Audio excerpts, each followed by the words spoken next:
We've all seen the videos. The daredevils, the base jumpers, the innovators who push the boundaries of physics. But today, we're looking at a story that sits at the intersection of tragic obsession and early aviation history. It's the story of Franz Reichelt, the Flying Tailor, and the cold, hard morning in 1912 when he turned the Eiffel Tower into his final runway. Born in Austria, Franz Reichelt moved to Paris and established himself as a successful tailor.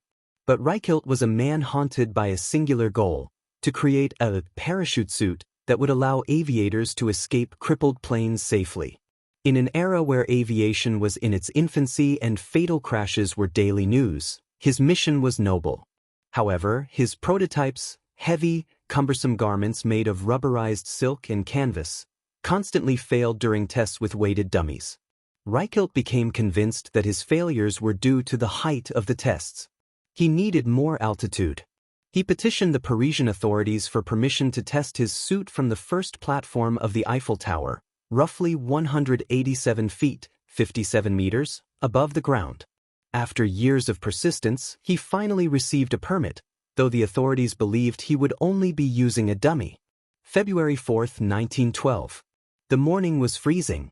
A crowd of journalists and a few curious spectators gathered at the base of the tower.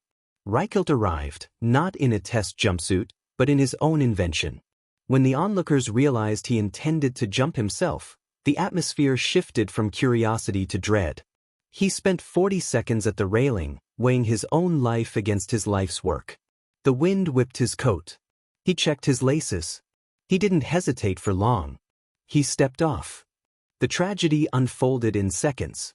The suit failed to deploy. Instead of billowing out, the fabric wrapped around him, and he plummeted like a stone, striking the frozen ground in front of a horrified crowd. He died instantly, and the world mourned the loss of a man whose ambition had far outstripped his engineering.